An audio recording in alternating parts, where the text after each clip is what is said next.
All right. Oh, thank you for coming out to the Commemorative Air Force Dixie Wing. We appreciate you spending part of your day with us. We're going to have a terrific presentation about the SR-71 Blackbird.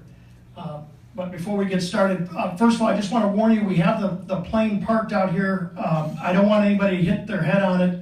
It is stealth, so just watch out when you walk around it.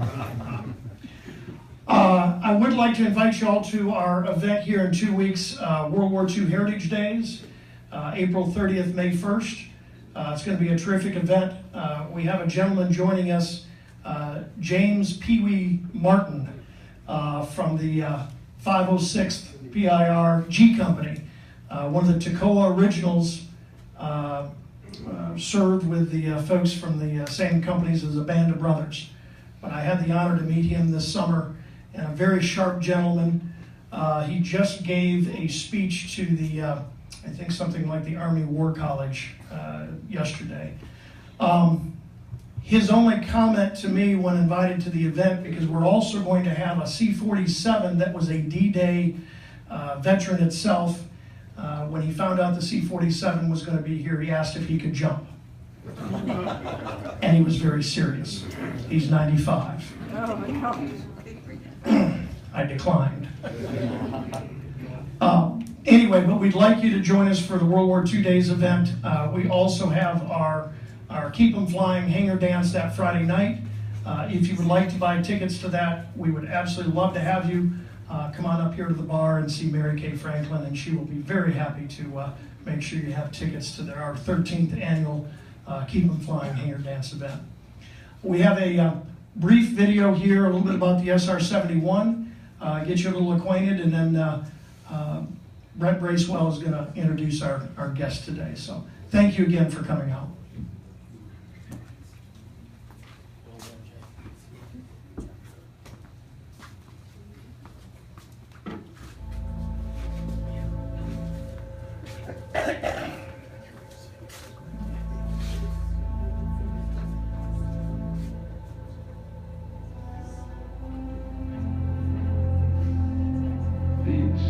When we made the first engine run, and they had those afterburners going in there, and that thing is sprinting against those cables.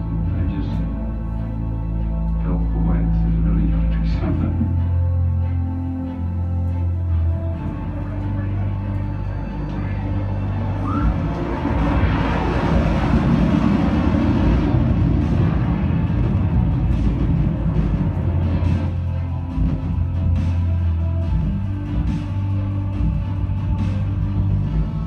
We had a need to know what was going on in other countries, and the way that we were going to do that was having a photographic aircraft that could fly very high and very fast. The SR-71 was that answer for the U.S. Air Force and for the United States.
Good afternoon. I am Brooke Bracewell. I'm a member of the Commander of the Air Force, and it is my absolute honor to get to introduce Les / Dyer today to you. I want to also thank the Commander of the Air Force for even having this program. I often tell people if I wasn't an aviator, I'd still want to hang around aviators because they're some of the best people in the world. And it's great that we got a program here in Peachtree City with the Commander of the Air Force. So thank you, Jay, as the president of this organization, for setting this up, and Mo for putting it together over here. That's right, Mo, raise your hand for helping to put this thing together and organize it so that we can recognize our history. And now, when I met Les was several years ago. I met him at a meeting called the Dedalians, and that's a order of military pilots. And if you're not a member of it, they're going to meet this Tuesday. See me afterwards. I've given a little advertisement for them, because if it wasn't for organizations like that, an Army helicopter pilot would never meet an SR-71 pilot. But I walked up to him, and he had an A-10 pin, Thunderbolt, Warthog. He had one of those pins on it, which I think is a pretty cool airplane, being an Army helicopter pilot, flies down there in the brown air. And I said, man, that's a cool airplane. I got talking to him about it. And then through his conversation, he said, oh yeah, and I said, what else did you fly? Did you always fly the SR-71? He's like, oh, no, I flew did you always fly the A-10? He's like, oh, no, I flew the SR-71. I'm like, what? You flew the SR-71? You ain't talking about it? I'd be wearing the orange flight suit right now. But that's one of the reasons why I love Slash, is because he's a very humble warrior. It's just one of the endearing qualities about him. I've asked him to come speak to Civil Air Patrol Squadron down here in Peachtree City. He's like, Brent, I'll be there. I've asked him to come speak to some of my buddies in the 8th Air Force Historical Society, a bunch of World War II pilots, and he's like, Brent, I'll be there. And he is very kind like that. Les comes from a military family. His father was in the Army Air Corps, then the Army Air Force, then the U.S. Air Force. His father flew C-47s in World War II. Then he flew Sabres, F-86s in the Korean War, and then he flew Thuds, 104s in Vietnam. Pretty cool, pretty cool. And then, Les's son is currently an F-15E pilot in the Air Force. Which, so it's not only a legend, it's a legacy that this family is leaving. And his son's doing quite well. He just finished a very successful command, and he got to go to the Marine Command and Staff College. And currently he's at Senior Service College, where it's kind of like preparing you possibly to make GO. So it's not, and I'm just bragging on him because everybody likes to brag on their kids, so I'll brag on his kid for it. Just to tell you a little bit about Les, when he's an Air Force Academy guy, because he is a Air Force brat, he graduated high school in England, and then he went to the Air Force Academy, which is a pretty good feat in itself. After the Air Force Academy, it was right in the middle of the Vietnam War, he went to Vietnam to fly the much vaunted Caribou. And I don't even know if you guys know what that is. Yeah, a lot of heads are shaking. The Caribou, that was an old Army airplane. The Army had given it to the Air Force in 1967. Not real sexy, a transport. It's the last tactical mile. And I said, Les, you're an Air Force Academy grad. Why were you flying the Caribou? And he said, I wanted to serve. I wanted to get to the fight, and I knew if I volunteered for the Caribou. So where a lot of people were like running from the gunfire, Les was running to the gunfire. After he did a Caribou tour over in Vietnam, he then came back and got B-52 qualified. And I know you guys have heard about Linebacker or Rolling Thunder. Well, Les actually took part in Linebacker 2, which was in 1972. It was the biggest, it was the largest maximum strength bombing campaign we had done since World War II. And it was 11 days. It's also called the Christmas Raids. And we lost a lot of guys in that one. We lost a lot of B-52s. I think we lost 10 B-52s shot down, another 5 crash landed, just over a term of 11 days. 33 people killed, 33 captured, another 26 rescued.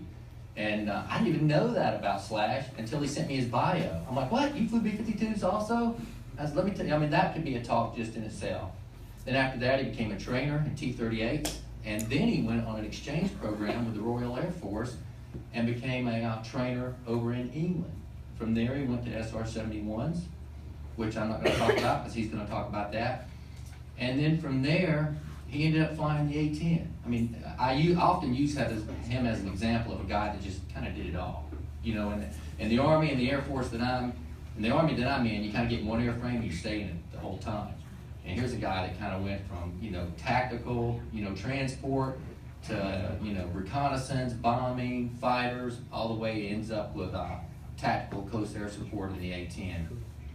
Another thing, though, that is that makes me enduring to him is that of course he retired. He flew for Delta, and then when he retired from Delta, and around that time he had 9/11, he went and volunteered with the Peachtree City Fire Department as a volunteer fireman.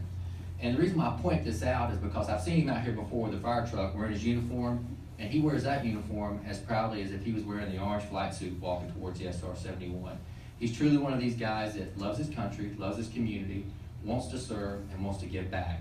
He sent me his bio, and I just want to point this one more thing out. And he, you know, you got your bio, about half of it was talking about his wife, Connie, which is right here. Connie, raise your hand.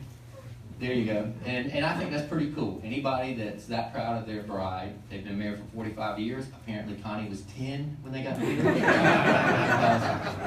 Yeah, well, there you go. Because I'd never met you, Connie. I saw you come in. I was like, wow. I was like, Les, she had to be 10 when you married her. I was like, why does she look so good? You look like hell. Les, though, is a true gentleman and a humble servant, and is absolutely my honor. So Les, get the floor.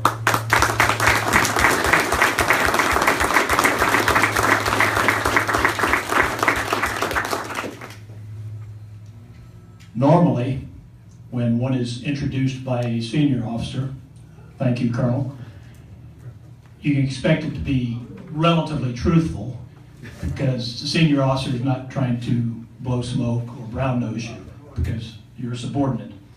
Well, a lot of that was BS, so take it with a filter, please. But thank you very much, sir. I appreciate that kind introduction. I would be remiss if I did not mention my wife as well. 45 years married, and anything that I have done or the successes that I have had are largely due to her. Those of you in the audience who have been in the military know the sacrifices that our wives and our families make for us when we're gone. I'm pretty sure of the 18 years of my 20 years that we were married, I probably spent approximately a third of that time gone. So thank you, Connie. All right, we'll get into this. I'm in this jacket at the moment. I don't think it's going to last long. I feel a little bit warm already. So forgive me if I'm stripped down. I've got a small slideshow here, a PowerPoint. We'll go through the slides. We'll talk about those. My interest, and I hope yours, will be taking and fielding questions from you all. I understand we may even get some from Facebook over the phone line. So once I finish talking, we'll go into the questions, and then the hook will come out at some point and pull me off when they've had enough and you guys are starting to nod off and get glassy-eyed. Next slide, please. You can read as well as I can, certainly, so don't expect me to go over every line on these slides. That does it. Next slide, please.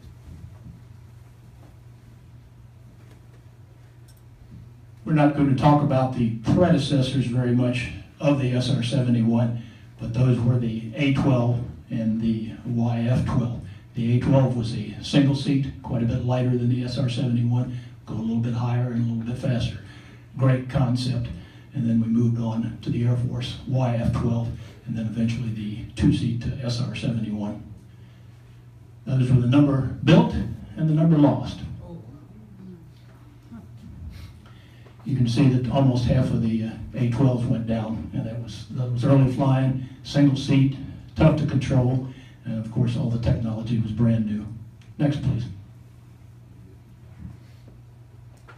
Distinguishing feature of the YF-12 was the lack of chine or fairing on the nose. You can see it ends just forward of the forward cockpit.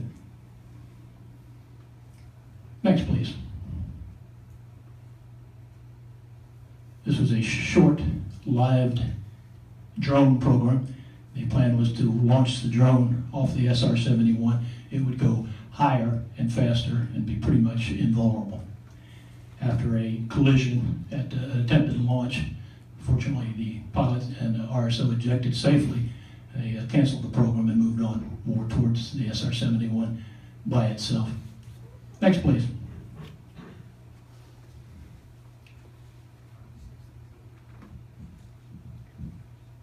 You can see the A-12 started out about 2 years ahead of the first flight of the SR-71. You might notice, just as an aside, the bright, normal Air Force white markings, and then the subdued red markings on the right-hand side of the SR-71. That happened in about 1982. Next, please.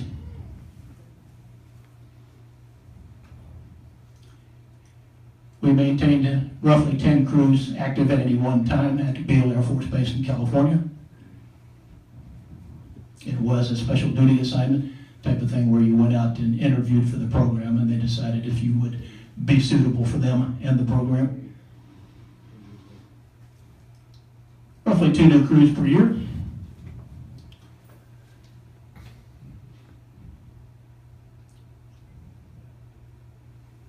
We were very fortunate to have the T-38 as a companion trainer.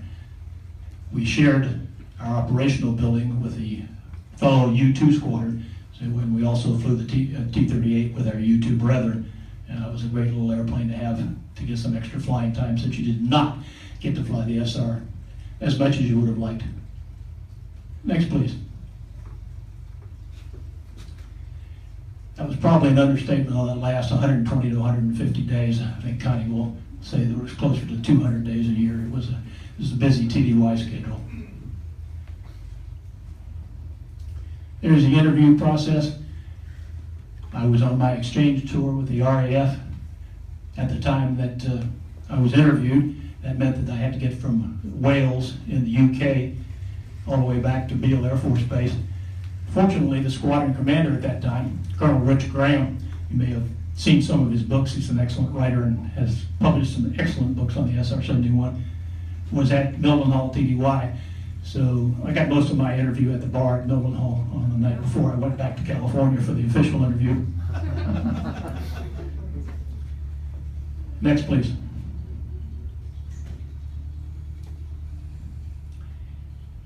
I'll get to this several times during the briefing.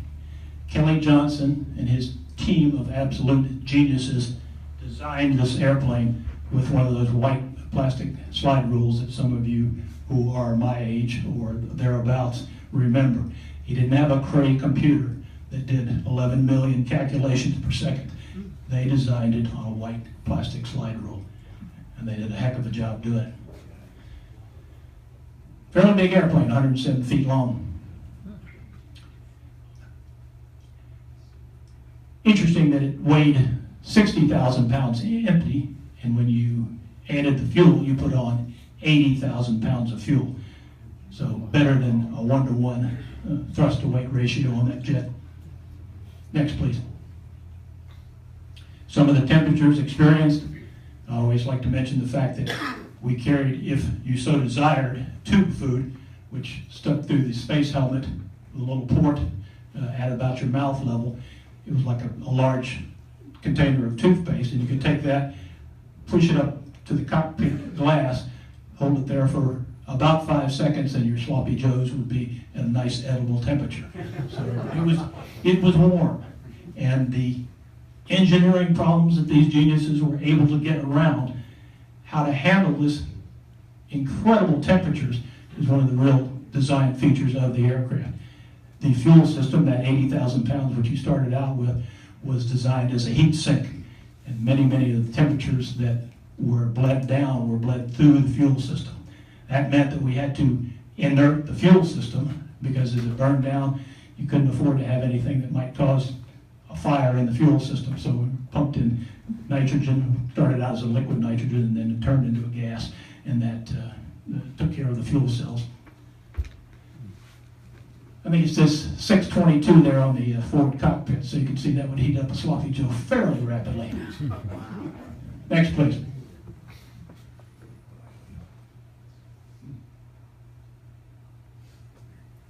Our YouTube brethren like to tell a joke, and I think they were the ones that first fashioned the nickname Sled, which is one of the nicknames that the airplane has carried for many years. They said, yeah, you and a 30-06 will do roughly the same speed headed down the runway, but you'll hit the runway first because you'll run out of gas. Of course, the U-2 didn't have to refuel and could fly for a long time without the extra petrol. So that was one of the ways they like to rib us. Next, please.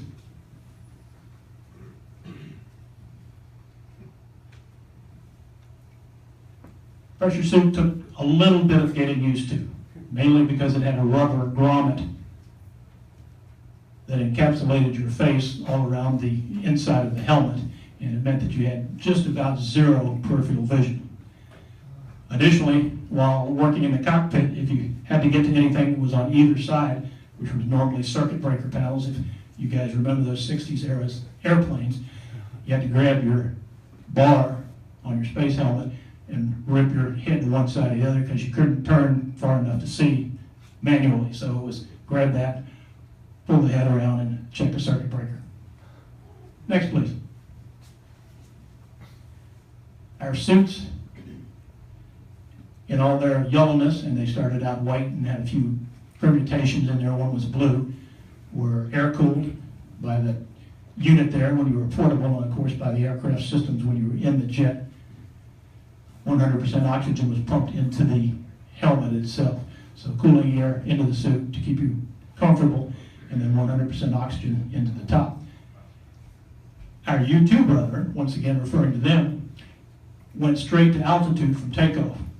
So they had to pre-breathe 100% oxygen to avoid that problem of nitrogen surfacing in the blood. We normally went straight to a tanker, and it was about 45 minutes before we started our climb to speed and altitude. So we were already on 100% when we stepped into the jet, and it had enough 100% oxygen in our system so that we didn't have to do that pre-breathing that the U-2 guys had to do. Next, please. Round dials. Nothing there but round dials. A lot of different kind of round dials, but that's all it was. The white rectangle at the bottom just under the HSI horizontal situation display there is a moving map. We had a planning cell. They cut up maps, filmed the maps, and then made an entire moving map display of the particular route you were flying for that mission. Pretty 60s stuff back in the day. Now that we've got GPS and that sort of thing. Fortunately, 60 feet back or so from the nose of the aircrane, we had an Astro inertial system. Fantastic system that took a number of stars, triangulated, and got your position over the Earth. I've flown, the longest mission I ever flew was a little over 8, but I've flown a normal 4-hour, 2-loop sortie and come back in the ANS system. The navigational system would only be 3 feet off of its position on the ground, and that's pretty impressive. Fortunately, we had an INS backup because the ANS system depended on the abilities to see stars, and clouds would bug that, so you could go back to the INS system if you were below clouds at low altitude refueling or whatever. Standard stick grip, fighter stick grip. The triple display indicator, probably the only really unusual instrument there, and that showed you Mach, airspeed, and keys. We flew most of the high altitude portion, the climb and the high altitude portion of the mission in knots equivalent airspeed. We won't get deep into the differences, but if you'll remember from your basic piloting, the higher you get and the faster you go, the more compressibility comes into effect on your pitot-static instruments. That long tube that stretches forth from the front of the airplane is a pitot-static tube. The faster you go, the thinner the air gets, the more that air compresses in that tube. So we ran off equivalent airspeed, which gave us a more accurate reading. Next slide, please. There's a close-up view of the triple display indicator. Next, please. That's me when I was semi-young and had some hair. Outstanding Physiological Support Division unit, which maintained and kept our suits. Before each flight, you put the suit on, they would pressurize it, make sure it didn't have any leaks, make sure you were properly dressed and everything was set to go. Next, please. That's the F-15E pilot feeling my gloves there, back when he was roughly 6 years old. And me fully decked out in the suit and going through the checks that the enlisted physiological support division gentleman to his left is doing at the moment. Next, please. And that's that same 6-year-old whizzing through one of the passes in Wales. Excellent low fly areas over in the UK, and flying his F-15E over there. Next, please. My good friend Bernie Smith being strapped in by the same physiological support division people.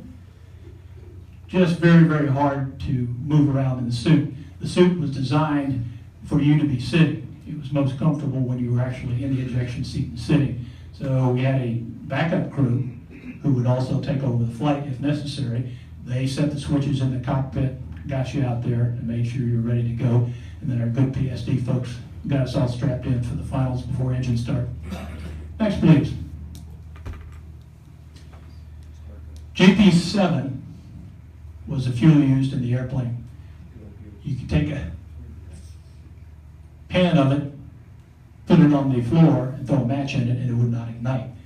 Took a chemical to get it started. Once it was started, it would burn quite nicely.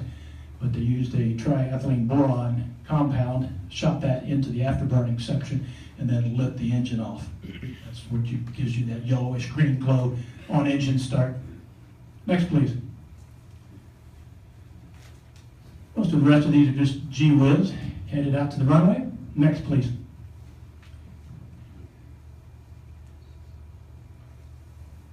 Relatively easy aircraft to handle close to the ground. That nice big delta wing gave you lots of cushioning effect. Took off at about 170 knots, and very rapidly we're approaching gear limit speed of 300 in the climb.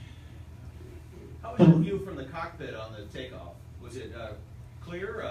Not bad, but once again, 60s technology, 1960s technology with thick cockpit glass. And a lot of refraction in there, particularly at night, always tough to see at night. But unless you got the nose, that angle or a little bit higher, not bad at all. On the other hand, the trainer model, which they put together with a slightly raised rear cockpit, when you trained the new pilots coming into the program, was awful. You were blind. It was probably much like those of you who are checked out in tail draggers. You just couldn't see the runway in front of you, so you had to move from side to side and trust on good luck. Next, please.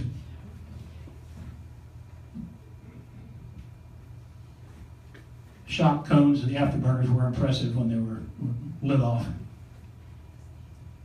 That looks like Mildenhall, I'm guessing from the background, but not positive. Next, please. A dedicated squadron of KC-135Q tankers depended on these guys tremendously. If they weren't there, we're in big trouble. We normally took off with less than half a full fuel load.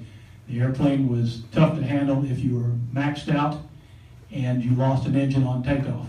Even with that big rudder and all that control surface, it was nice to take off with a fairly light airplane so that if an engine did go, you could handle it in a single engine capability, get it back on the runway and come back around. Hit the tanker about 25 minutes after takeoff at roughly 25 to 27,000 feet, and then take on enough gas to fill you up to that 80,000 pounds full tanks. Next, please.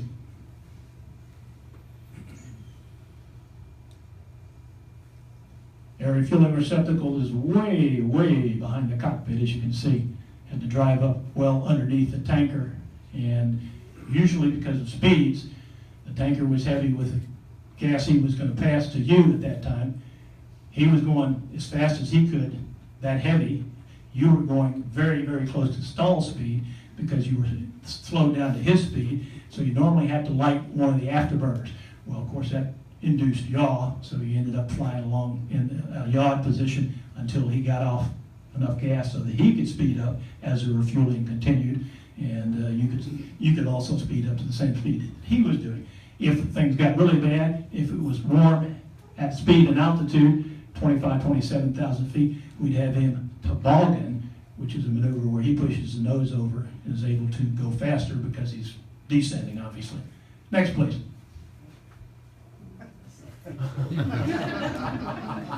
Not my selfie, and I certainly would admit to if it was, but I don't believe I ever took a camera. I was too scared. Anyway, it gives you an idea what the pilot compartment looks like at speed and altitude. Next, please. Another gee whiz. This was Mildenhall. Guy was showing off at the Air Fate there in the 80s. Yanked a little bit too hard, blanked the engine, compressor stalled it, and then shot a big fireball out the back. Sort of a neat picture. Next, please. 55-foot drag chute did a very, very good job of stopping you. As I said, the aircraft was easy to land, landed about 155 knots, plus an add-on for whatever fuel you had left. They'd liked us to have a minimum of 8,000 feet of concrete in front of us. The airplane would have landed easily in 6,000 feet, and fortunately Beale and most of the places we went had 10,000 feet or more of concrete in front of you. Next, please. Typical mission profile. The blue would be a 2-loop mission. You take off, refuel, climb to speed and altitude, go through the take area, whatever targets you're interested in that day, descend, hit the tanker once again, and go back up and do the same thing on the same target or a different one. A single loop sortie was roughly 2 hours. A 2-loop sortie was roughly 4 hours. You multiply that in increments. The aircraft could fly as long as it had tankers in front of it. If our tanker boys were out there, then we were good to go as long as we could get fuel to keep going. As I said, I think the longest I flew was, thank God, 8 hours, which is plenty on an injection seat. Some of our brothers did in excess of 12 when we were flying operational sorties from Beale over to Murmansk and back again to Beale, California. Next, please.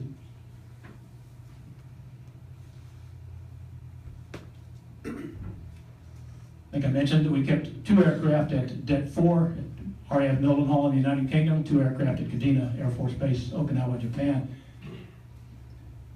Didn't fly a lot of operational sorties out of Beale itself, but did cover Cuba and a few places like that during the life of the program. Next, please. Interesting sidelight that the YF-12, and of course this is the Southeast Asia, Vietnam era. YF-12 flew 2 distinct sorties with 2 aircraft separated by just a couple of minutes to boom the Hanoi Hilton with the double supersonic boom to let the POWs know that we hadn't forgotten them and that we were there, up there above. I believe that was 1966, but don't quote me. Next, please. Typical sortie to cover the area of Libya down into the Gulf. Unfortunately, it was always difficult dealing with the French, as you can see from the map. It would have been a lot shorter and a lot closer to fly directly over France and go right into the Mediterranean, but they usually wouldn't allow that, so we went all the way down, went through the Straits of Gibraltar, and then into the Mediterranean to cover targets in that general area. Next, please.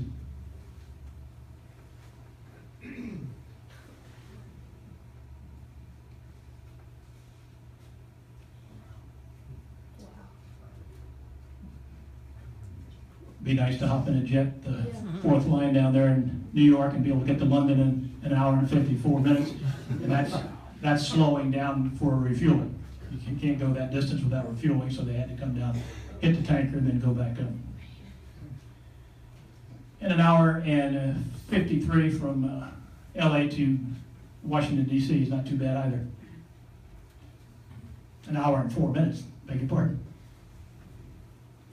That aircraft is now ensconced in the Udvar-Hazy extension of the Smithsonian Institute there. They've done a really fantastic job of displaying that jet. It's on my bucket list. I cannot believe I haven't been there yet, but I certainly plan that since our son is up there stationed in the D.C. area for the next couple of years. Next, please. They have one down at Warner Robins, right? They do have one at Warner Robins, and nicely displayed down there too. That's probably the closest one we've got.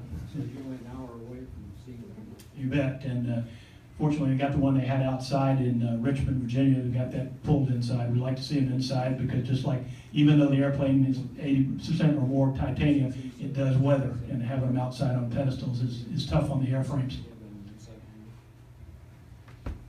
Never saw that many together when I was in the program, but that was before retirement in 1990 sometime. Next, please.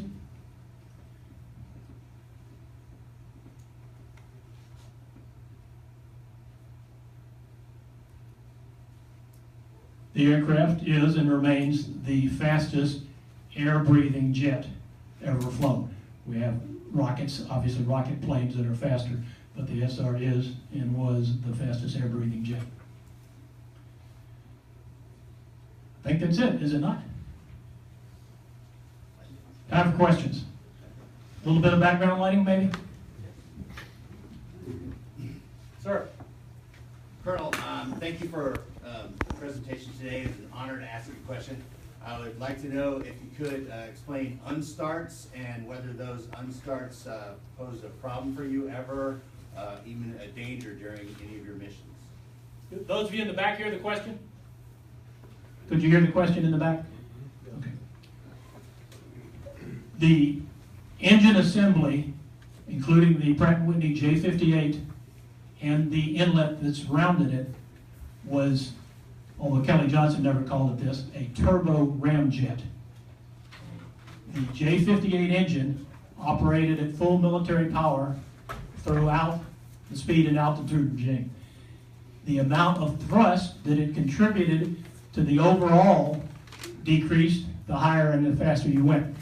You started out at 100% of the thrust being developed by the J58 engine to take off and climb and accelerate, and then moved down to 16 to 17% thrust from the J58, all the rest coming from the ramjet.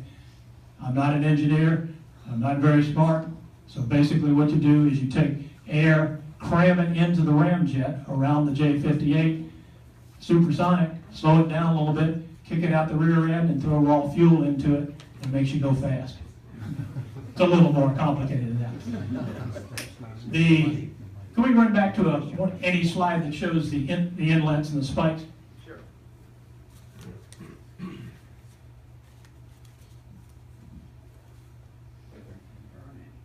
Yeah, there you go. The spike system moved back and forth 26 inches on both engines. That scheduled the supersonic shot in the proper place in the inlet. When the aircraft was first designed, obviously in the early 60s, we were running on an analog system that controlled the flight controls.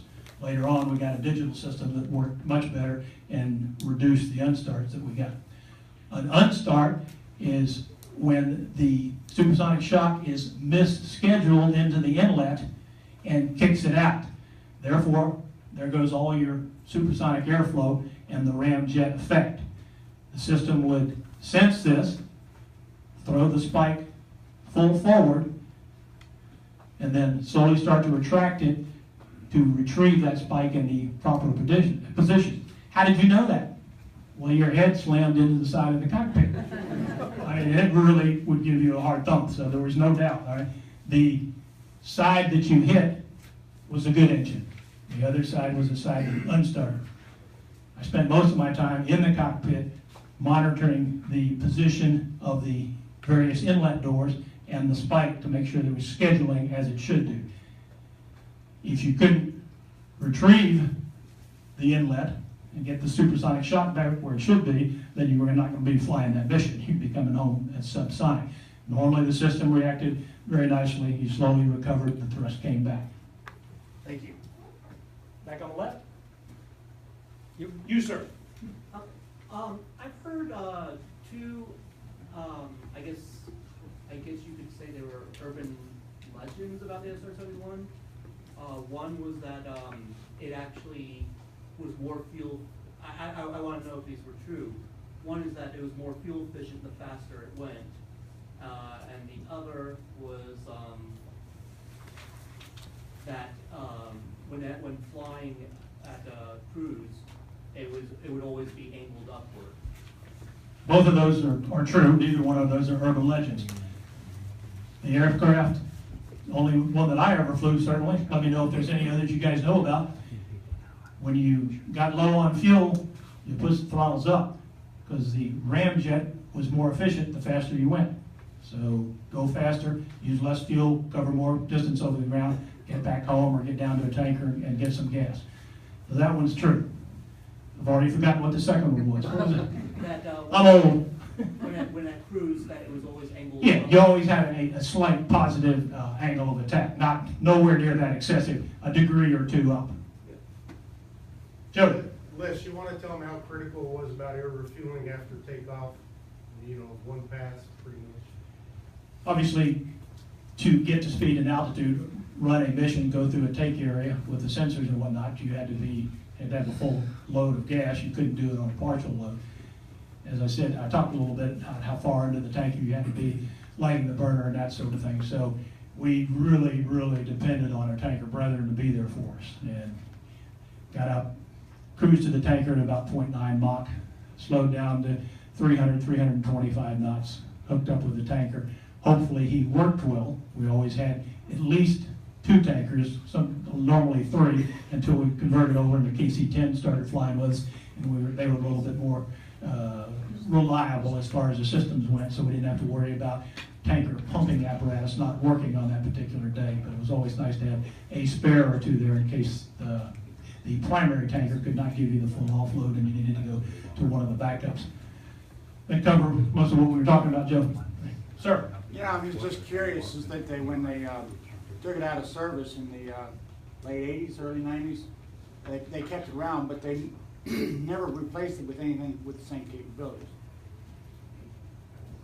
Very political. Yeah. Very, very political. The intelligence community think they can do everything with satellites? Not at all, and if you talk to any of the commanders from the Gulf War, they were screaming for the SR-like platform to be there to give them the coverage that they needed. The program, I refuse to be politically correct, had a lot of enemies in high places in those days. Strategic Air Command did not like the aircraft because it wasn't your typical SAC resource. Right? Didn't respond to SAC, it was a national asset. They did what the command authorities told them, the SR and the program. So there were a lot of people that did not agree or like the program. UAVs, our systems now, we've got a lot of coverage. The U-2 is still there to do a super job. Satellites are there, but they'll never be able to do the full job of a supersonic manned aircraft, which is relatively invulnerable to attack. So we retired it early in my estimation. And will we see something to replace it? I don't think so. Technology's there. I'm sure you've all heard rumors of Aurora and things like that. The aircraft itself operated on a compressor inlet temperature limit as far as speed went. So 3.2 was the design cruise. 3.3 was very easy. We all went faster when we could because we were typical pilots and we wanted to see how fast the aircraft would go. So had they re-engined the aircraft or strengthened the J-58, we could have done some more Mach there. I can promise you that. The technology was flexible in there that we could have gone faster. You talk about Mach 5 and things like that. I think we have the ability to build that, but I don't think we're going to. Don't think we're going to see it.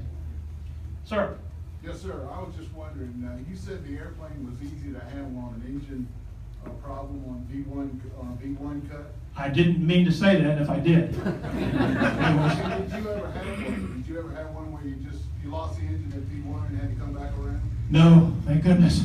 Yeah, it was a handful. The heavier you got, obviously, it could be flown, and we practiced those not only in the simulator, but simulated single engine approaches in the actual aircraft itself. But it was a handful. How many stages of AV did you have? Just the one, all right, just the one single stage, and of course you could run it from fuel being dumped in there to full fuel being dumped in there. So not a gated, like some aircraft afterburner. It looked like the ribbons looked like there were different stages of ribbon. Just a single, Sir? Maybe you're not allowed to discuss this, you're obviously filming, taking with the cameras. You had cameras on board, right? Can you discuss that? The question was, can I discuss the cameras and the sensors that were on board the And how aircraft? accurate and what detail you got from that? Okay. The aircraft could be fitted with 2 noses, and it only took 4 bolts to put that nose on or off. One was a photographic camera, and the other was a radar imaging camera, depending on the weather over the target area, probably which one you flew with. And then the chines that extended down either side of the fuselage were full of sensors. We had an outstanding sensor package. We'd get that data. We did not have a downlink. Remember, this is early 60s technology. Had to come back, download all that data, have the folks in the photo interpretation shop interpret it, and then get it to the people who needed it. We did not routinely know exactly what we were taking pictures of. Unless there was a need to know, most of the information was need to know, and crew members didn't need to know. So we often didn't know exactly what we were taking pictures of. But the sensors were excellent. You could not read a license plate from 85,000 feet. Trust me, it wasn't that good, but the resolution was excellent, good enough so the PIs could easily tell types of vehicles and that sort of thing, depending on where we were flying. Some of the areas that were important to senior officials, NASA, or NSA, were the Korean DMZ, what was the air order of battle and the regular ground order of battle in there, and then I think I mentioned before, the sub pins up at Murmansk. St. Clement wanted to know where the submarines were, so we often flew up there to check out and see what was in harbor or what wasn't. Sir? From tasking for a mission to wheels up, how long did the planning stage and preparation take? More than anything, that depended on the mission planning cell to get those maps and everything ready and get the route planned out.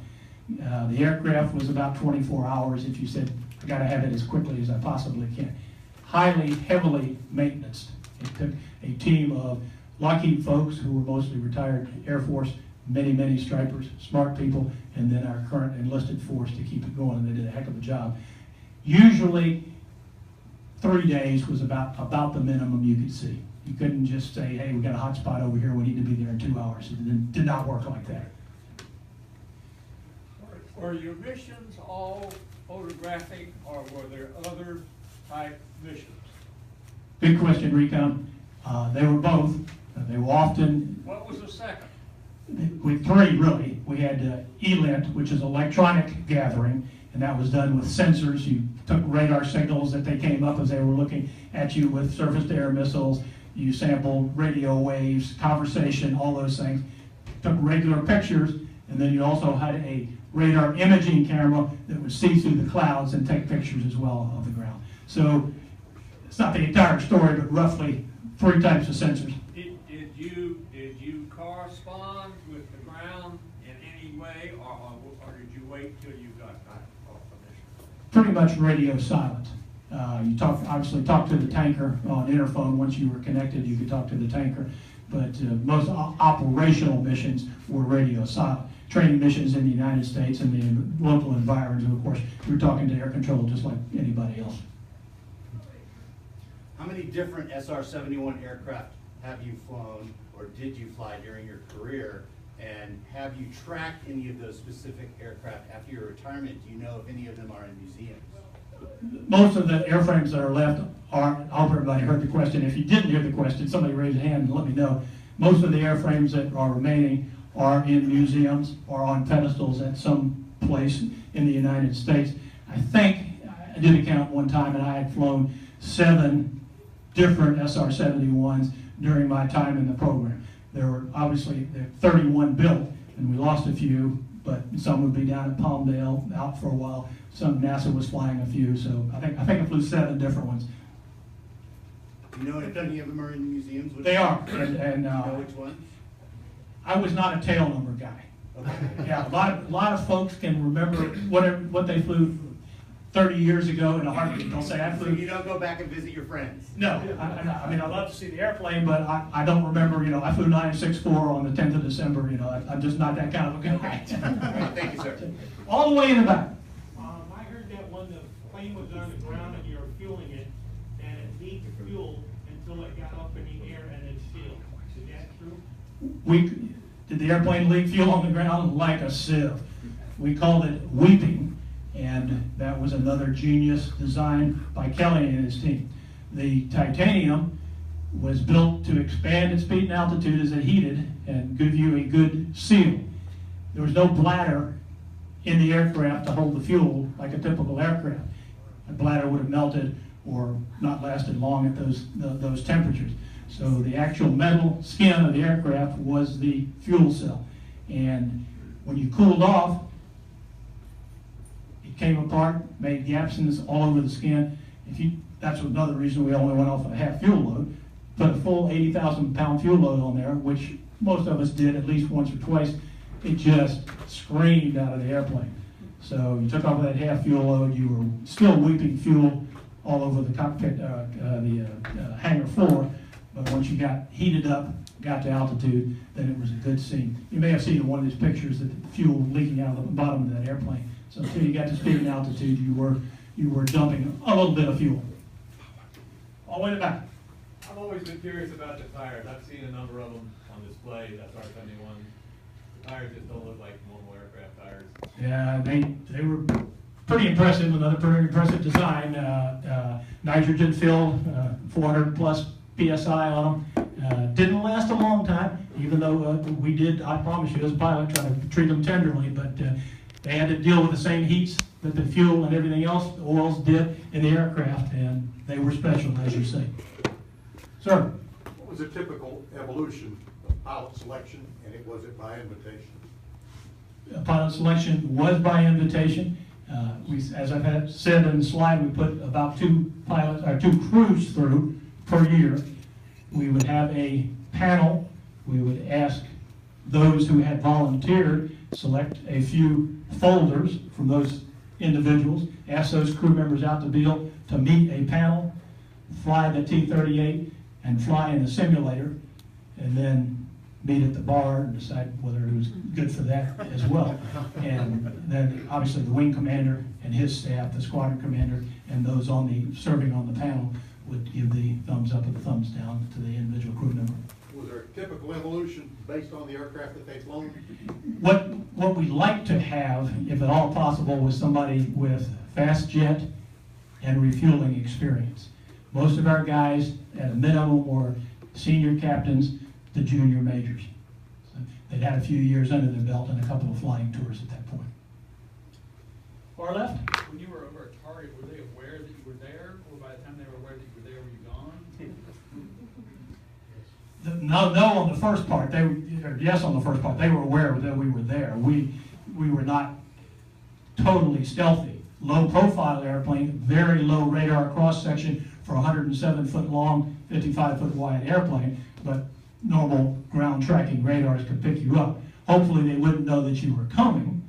By the time that you got there, you were hopefully gone, just like you said. So in quick, take the pictures, and out quickly. Shot at any number of times.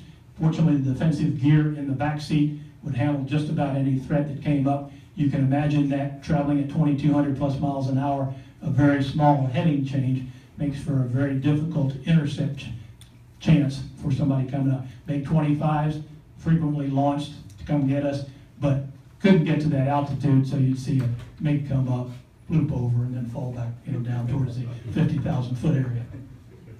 Sir? I was in a Nike Hercules battalion in Korea in 1975, and we'd get alerted that you guys were coming across. But because of the sweep of the antenna, it was just too slow. You'd have to get acquisition before you could get track and get a lock. And the sweeps on most radars at that time were just too slow to get anything more than maybe an acquisition. But you're moving so fast across the radar screen that you just wouldn't know if that was you or just clutter or something. Spoken by a radar expert, obviously, well beyond anything I know, but the sweep of the radars of that day were slow enough so that they'd get an acquisition blip, and then the time the radar came back around for the second trip, you'd already be moved far enough so they weren't tracking you. And those radar systems that had a faster sweep didn't have the power and the altitude to see anything that see you flying at 85,000 feet. Like the the Hawk missile system. They were short air defense. Now when the new Patriot system came out with phased array radar, they would have seen you then. The Vietnamese, as far as I know, the North Vietnamese, got a very small hit, for lack of a better word, during the Vietnam era days when a SA-2 exploded well below the aircraft, but it got a bit of metal fragments that came up from the explosion and got the tail section of the airplane with negligible damage. In fact, the crew did not even know it until they got back. Joe, you got another question? I get one lesson. Are you able to tell everybody in what phase and under what condition most of the Blackbirds were lost? Most of them were at heavyweight on takeoff, doing those 80,000-pound fuel load takeoffs that we talked about. Almost not impossible, but very, very difficult to handle if you lost an engine when you weigh 140,000 pounds. Couple losses at speed and altitude, and guys jumped out of the jet, were ejected out of the jet at Mach 3+ and survived. And a couple of successful ejections. 100% oxygen in the suit, a heater to warm the faceplate to keep that from freezing up, and then obviously you basically free fell until you got to a point where your parachute could afford to open, and then came down like a normal ejection seat would get you out. So did they consider that a spacewalk? I think, and somebody else may know that, I think 300,000 is when we start talking about space. You know, I'm not positive. So we certainly weren't astronauts, so it wasn't a spacewalk, but I can't imagine what the guy felt like when he had to eject at that speed and altitude.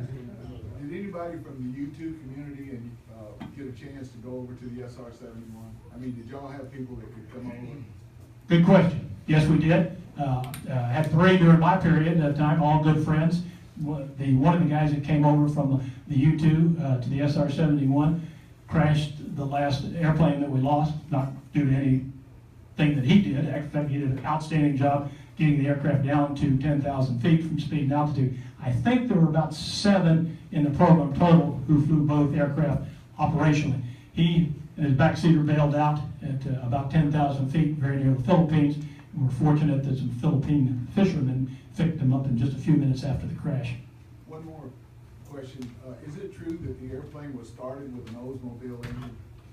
In the early days, it was a Buick. And it was actually twin Buicks stacked on top of each other to run a double thrust there. It took a lot to turn that jet to get it started initially. They were on Buffalo too. I was a mechanic, he was a mechanic. He was real 10 years later. And part of the problem was that the oil that the engine loudly as you can. Part of the problem was the engine that the oil they had was thick like STP used to put in your crankcase. You had to, in the wintertime, you had to put heaters on the engines to get the engines, the oil box up to 70 degrees. This twin engine Buick had a probe you put into it, and they'd take those engines up to red line. That's how much torsion it took to get the engine up to start it. Can I talk about Tim? Please. He was a crew chief 10 years after me. I just met him. I was a mechanic, but I specialized in the TEB service. The TEB is a chemical, when it hits oxygen, it explodes into a ball of fire. We'd have to service that on the ground in a fire suit. Correct me if I'm mistaken, the reason they designed that was if they lost an engine at altitude, the TEB would have enough oxygen to ignite it for reigniting the engine. Okay? So these engines were hard to start. This man here would take the panels off after a flight, take the screws out of the panels, and then they would bake the screws in oil for how long? Overnight? Otherwise, if you didn't do that, if a mechanic took the screws out, did not season the screws and put the panels back on, the next time they came back after flight, they would be frozen in there. They'd be welded into the thing. I'm not about to tell the maintainer or anything. They knew the jet, took fantastic care of it. The titanium was very, very subject to scratching and deterioration, and the guys all wore booties over their combat boots when they got on the airplane to keep from scratching it. Talk about crews. How many men, separate crews for each plane? You have crew members? We did try to fly as an integral crew. Right. You were teamed with a backseater, and as long as you were both healthy, my backseater broke his leg in a skiing accident at one point, so I had to fly with another guy. But they tried to fly you with the same person as much as possible. I was thinking about maintenance teams. Oh, the maintenance guys, and once again, these are the experts, but you had an aircraft crew chief who was familiar with that particular jet, but a lot of the systems guys obviously worked on all the jets because we didn't have, enough a team for each airplane. Sir? The one slide you showed, the SR-71, you said that program was discontinued when drone SR-71X resulted in loss of the airplane? No, it didn't, fortunately. The loss of the drone, not the aircraft, as I recall. But they decided that it just was not going to work aerodynamically to get that aircraft or that drone launched from the SR, even though it had a higher speed and operated at a higher altitude. Priorities took over. You never can tell the way programs work. And so the SR-71 was lost, but the crew survived, or? You guys recall the crew was good. We didn't lose the aircraft, did we? I don't know. I think no. It was just a collision as they demated from the D-21 and the M-21. Well, that drone moved over to the different platforms. Correct. Yeah. I think they launched that off of B-58 and the B-52 as well during the run up in the season. Hey Les, you actually had some questions from Facebook. We want to make sure we give those guys that are watching over the internet a chance. Okay. Give Facebook a chance. Mark asks, where and how did the term Habu originate? Where did the term Habu originate? Legend says, and I have no reason to doubt this, that we were named by the Japanese on Okinawa. There was a viper over there that would come out, snake would come out of its pit or its hole and dart its head out, do its business, and take off. Well, that's what they thought the SR looked like. As the hangar doors opened, the nose came out, he took off, the doors closed up, and the jet disappeared. So they named us Habu, H-A-B-U is the name of that particular snake, and it stuck. Okay. Jerry asks, how often would an SR-71 experience an engine flameout? Flameouts were extremely rare. We talked about unstarts earlier. Asked how often did flameouts occur?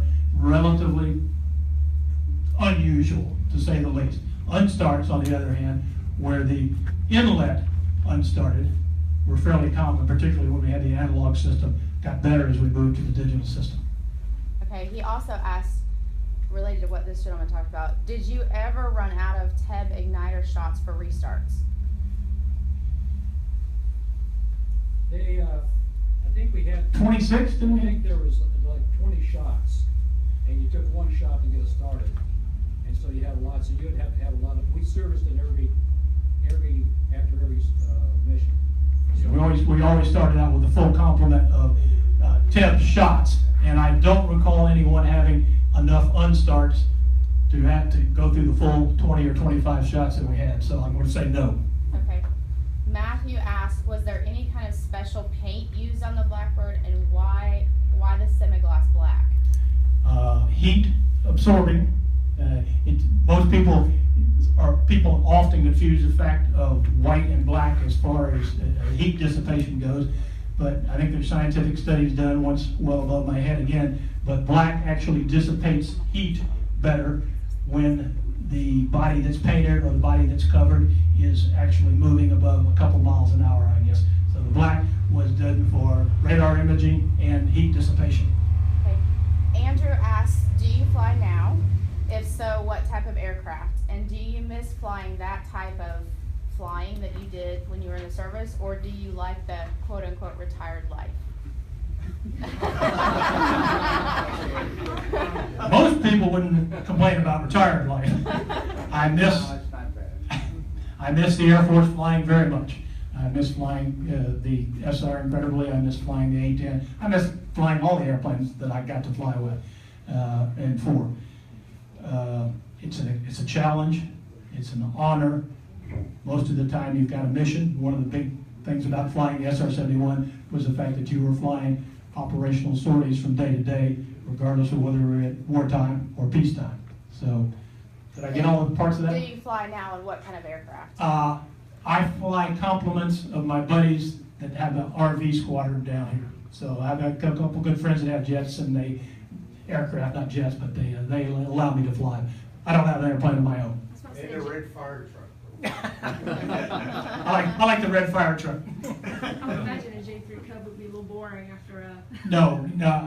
No, flying is not boring. I must admit I do like to go upside down and do loops and that sort of thing, but flying is flying and it's all good. Adrian wants to know, you spoke about the fuel, that it leaked fuel quite a bit on the ground. He wants to know, was there something on the aircraft that would capture that to be reused, or it was just wasted? It was environmentally unfriendly. It was collected in the hangar in pans and drains and that sort of thing, so that it didn't create puddles and whatnot. But no, it just went overboard. Was not recollected. Okay, I have one more from Facebook. Robert wants to know, did you do the Dipsy Doolittle move for refueling? The Dipsy Doodle was not, and that is an accurate term, is not part of the refueling. It was rather part of the acceleration over the initial Mach number. You climbed up 30,000 feet or so, and then pushed the aircraft over to get through the drag. It accelerated you through Mach 1, then brought the nose back up and began to climb and accelerated on out to 2 and 3. But it was a little maneuver that, once again, Kelly and his genius team designed to get the aircraft to use a little bit less fuel, push over, get through the Mach 1. Okay, I have one last one that just came up. Eduardo wants to know if you would speak a little more about what it felt like for you to fly in the plane. Did you feel it, personally, how your body felt in the plane? Did you feel it when you got out of the plane? Did it affect you in any way? Those of you who've had to go on or been breathing 100% oxygen for any extended period of time know that you'll probably have difficulty clearing your ears afterwards for some time. So other than getting your ears cleared and making sure that you cleared them before you went to sleep, there were no real after effects of flying the aircraft. Being in the aircraft, obviously you did not feel speed. The only way that you knew you were going that fast was to look at the Mach meter and see the distance measuring equipment click over very, very rapidly. Les, if you could answer this, in your tenure of flying the SR-71, what was your best altitude, the highest, and what was your best speed? Whatever the flight manual said, I never exceeded any of those. I came back from a very, very long, and there was a question earlier, everything in the -1, which is the aircraft operations manual and how to operate front, back seat, the whole jet, has been declassified, except for a few pages about defensive systems that are still remain classified. So, as far as I know, there are no longer any serious secrets. Coming back from coast of Vietnam one day, had a long straight leg, got it up to 84.3 and was doing 3.3. I think that was about the best I had. Yes, sir. For recurrent training, did y'all have a sim ride and a line check, or how was it? When was it? Every 6 months or every year? Every year, and very typical of almost any airplane that you fly. A good simulator, got in that. You had 100 hours in the simulator before you flew the aircraft for the first time. Right. Very, very simulator intensive. Simulator check, then an aircraft check in the B or C model, which was the raised rear cockpit, instructor pilot in the back, and you in the front. And obviously the same thing for the back seater, except flying with an instructor pilot up front.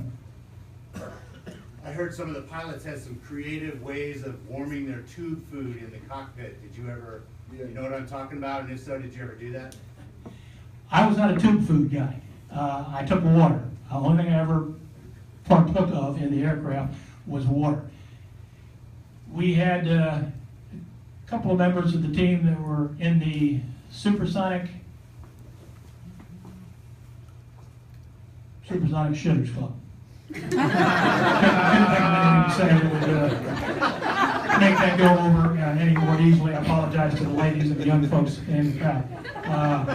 The U2 guys had even more difficulty because they flew forever. A routine mission for them was 12 hours. So I really didn't want to partake of any food, so I stuck to water. And I just told you that story about the sloppy joes because a lot of guys really liked those sloppy joes and would heat them up on the canopy, and evidently they were pretty darn good. Were you aware of the heat? Could you feel the heat through the suit, through the airplane itself? Or? Not unless you touch something, even though the glove was 5 layers. Unless you left your glove against the canopy or something. The cockpit was reasonably cooled, and then I said you had that hose coming into the suit that pumped air into the suit, so normally fairly comfortable. So the controls themselves and stuff didn't have to deal with the heat. It was kept outside of. Yeah, the cockpit was cooled, and the controls were at a relatively normal temperature. Talk about the losing the aircraft. I think I got the Beagle in 1967, like July, and apparently they lost one prior to that over the Nevada desert at nighttime. No moon at 100,000 feet altitude, and they lost instrument lighting. And did you ever hear about that? And the pilots they were told to punch because they couldn't control the aircraft. Does that make sense? It does make sense, and one of the first things you did when you got to the program was it was a mandatory reading of the accident files so that you had an idea of what went wrong and hopefully could avoid situations that would get you that. And yes, that did happen. That was one of the accident reports. And as far as what I heard was the aircraft was completely operational except for the instrument lighting. I think that was it, but pretty darn tough to fly blacked out. So $80 million. Les, did you ever fly a mission in and out of Milton Hall? And if you did, was there anything tricky about getting in and out of that airspace and how tight that is, in light of what you said about the French, et cetera? Question was, did I ever fly in and out of Milton Hall? And half my operational sorties were in and out of Milton Hall. I'd been fortunate enough to be at Lakenheath for 4 years, going to high school when my dad was flying F-100s at Lakenheath, so knew the area fairly well.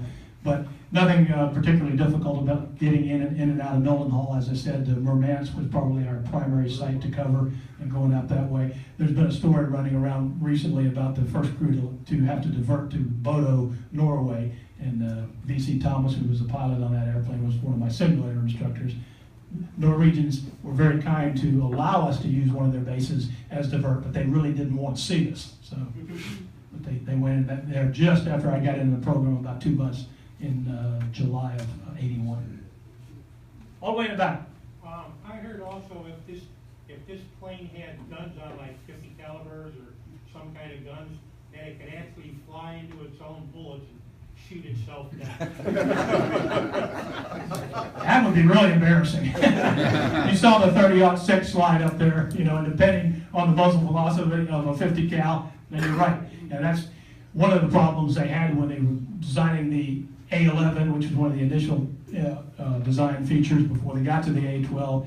They were talking about this jet being a counter for the Soviet supersonic bomber that never developed. So we were going to develop an interceptor that could go out there, reach out, get that Soviet supersonic bomber, and take care of it, whether it be through guns or missiles or whatever the case. But that's a problem when you're doing 3.2. Were you on the committee later on that chose the next crews to train? I was. Did they ever have any women that applied? I know they obviously weren't accepted because it was in the 60s and 70s, but I'm just curious. We did not have any women candidates, not that they wouldn't have applied and done a good job, I am certain, but we didn't allow women in that operational aircraft at that time. Nowadays they do, right? They can fly jets and combat jets? As far as I know, and I think everybody will agree with this, we recently said that there is no job that women cannot do in our military. And how do you feel about that? I'm an old-fashioned kind of a guy. Not that the ladies can't do the job, and I know well that you can. I've served with some ladies. I was hoping that Colonel Angie Felice might be here today. She did a hell of a job in the military, and I'm sure could fly the SR as well or better than I. But an old-fashioned guy, my folks said, put the ladies on a pedestal, treat them like they're ladies, open doors for them, do things for them. That's the way I was raised. I would prefer not to have a lady next to me on the battlefield because I'm afraid that I might do something untoward trying to fall back on those old-fashioned values, protect her at a cost to the mission. That's just old non-PC me.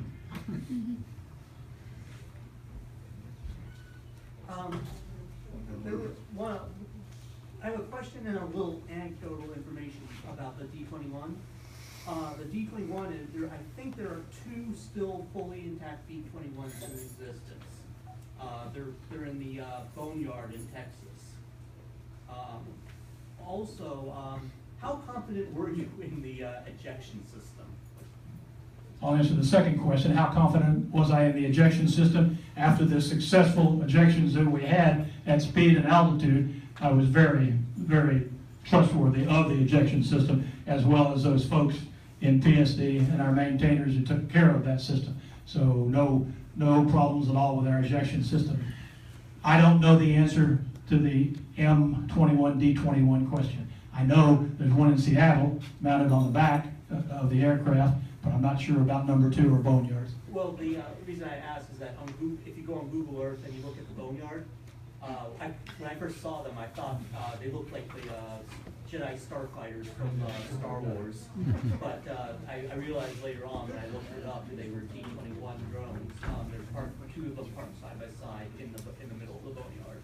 If it shows up on Google Earth, it's probably real. It's probably real. Sir? You know how long was the training for the RSOs? And my second question, I'm fascinated that you went from the 71 to one of the slowest aircraft, the 810s. We had a calendar instead of an airspeed indicator. I was stationed at both Kadena and DM, so I'm on the both aircraft. Can you speak a little bit about your time with the 810? And did you fly operational sorties? We good to keep going here? Yeah, keep going. Okay. I think we're good. Not that I'm not avoiding your question at all. I love to talk about aviation, regardless of what it be. Went through training at DM, obviously to get checked out in the A-10, and then was fortunate enough to be stationed at RAF Bentwaters Woodbridge. Took over command of the 510th Tactical Flying Squadron. The second year I was there, and then served out by the remainder of my 20 years as the commander of the 510.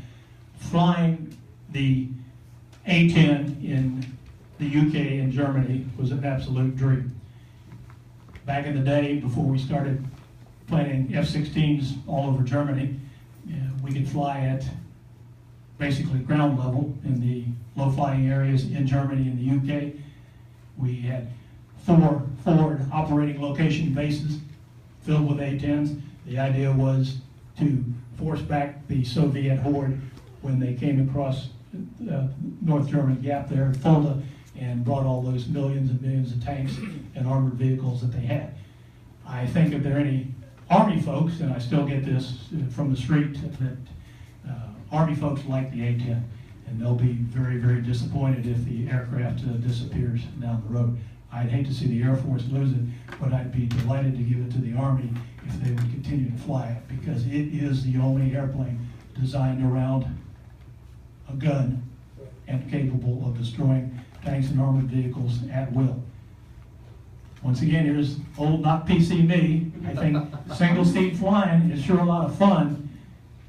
Probably a little bit outdated though, because the battlefield has gotten so complicated that it's very, very difficult for one not so smart pilot to handle it. Takes a 2-seat airplane to handle all the threats that are out there and survive the mission. Yes, sir. I wanted to ask, with all your knowledge, what do you think of the new F-35? Is it a boondoggle or is it a quality airplane? And also, what do you think of the new generals that are taking over that are trying to eliminate the A-10 and everything, all these systems that we need? I'll try not to be political myself. I'm happy to do that more one-on-one. Don't want to ruin my son's career. Some 4 bullet ears this. The F-35. You get a lot of flag rank, and I think that you probably are forced to become politicized. You're being run by some high-powered folks up there. There's a necessity for you to do things that please your masters, for lack of a better term, but that are also good for your troops. I think the whole country has gone a little bit too far PC, and a lot of folks are worried about covering their rear ends or doing what is perceived as politically correct versus taking care of the troops. Nothing is more important as an officer than taking care of your enlisted force. Nothing, as far as I'm concerned. And of course, when you have 4 on the top, you need to take care of everybody below you in the military, which is everybody. So yes, there is a lot of a problem. I think the jet has a real future. It's working through a whole lot of problems, serious problems, but I think they will get out of the tunnel at the end. I'm not sure how many we're going to have, because every time I read a new story, we've cut back on the end by. If you've got a son in the military or a daughter in the military, anybody you know in the military, then you want them to go to the gunfight with the best gun available. You don't show up at a gunfight with a knife. You want the best available material. I certainly want my son flying state of the line. All right, you're talking about, well, there's no Air Force in the world that we have to worry about with what we've got right now. That's great, but I'd rather it be even better, even that much of a notch above what the bad guys have got. So, answer both of your question? Yeah, you got it. Colonel, how are you? Good to see you. Well, it's Facebook. It is an honor. First of all, I want to thank you for being here and sharing with us. I served under the Strategic Defense stack as a crew chief from 77 to 81, and I was blessed and very honored to be part of this organization. And our job is practically to do our best to maintain this aircraft, and very privileged to be part of it. I just want to know that I want to share with you that we did our best to make this bird fly. We transitioned from aircraft to aircraft. There were good aircraft, and there were bad, troubled aircraft that we need to make sure that they flew right. Our job was mainly to make sure that this bird was on the best condition that can ever fly, and we did our best to make sure that that was true. One thing that I always wonder every time I saw you taking off at the end of the runway check, and we did our end of the runway check talk, I always wonder what went through your mind on your first mission when you were practically the first flight, and you were climbing to altitude and you were able to get there. What went through your mind? I always wondered that. What went through my mind was, please God, don't let me bend this national asset. Exactly the same thing I thought of 4 years later as I got out on my very last steady flight, the last time I flew the aircraft, that I was just delighted that I had not bent any metal in that time. This is a very cerebral airplane, not like whizzing a fighter around A-10 at low level. You had to stay ahead. If it's possible to sit on the edge of an ejection seat, I sat on the edge of the ejection seat and monitored those instruments because I was worried about where I was and where I would be a very few seconds later if I got disoriented or the airplane went off course. And you just had to stay on top of it, because the minute you started thinking about how lovely the moon was, it was going to bite you, it was going to unstart, something was going to go wrong, and you were going to be in trouble. speaking of knowing where you were, did we ever participate in missions where we actually went into what you would describe as hostile airspace? Because I know that a lot of the time what the SR-71 would do is actually fly on the periphery and then use side scanning sensors. We talked about Vietnam. Yeah. You know, I was in other aircraft, so that wasn't me, but that was certainly a denied and hostile territory.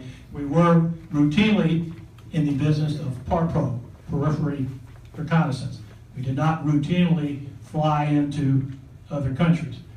Cuba was an exception, but normally we were flying down the periphery of the interested country and then side-looking radar or cameras into that country, which would look a long ways into. Normally, we're looking at the order of battle, air order of battle, ground order of battle, find out where troops were, find out where airfields were stationed, because most countries put their defenses near their borders. Of course, you'd be only over Cuba for about, what, a nanosecond? North to south, it didn't take long. If you started out in Havana and went to Gitmo, a few seconds more, but not long. I'm good until 1700 if need be. There got to be some bladders out there. I'm happy to continue answering questions, and when the hook comes, the hook comes.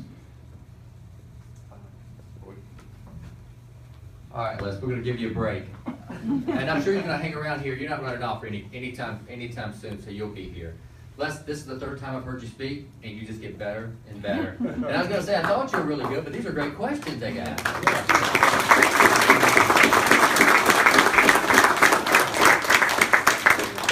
And the Facebook questions we got were absolutely outstanding. And this is probably the best participation I've ever seen with any speaker before. You fielded the questions with humor and professionalism, and we don't know if there's right or not because we can't check it. Because it's all secret stuff.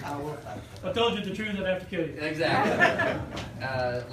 And speaking to the professional he is, we're supposed to be giving him a gift, but Les actually brings a gift to the Commemorative Air Force.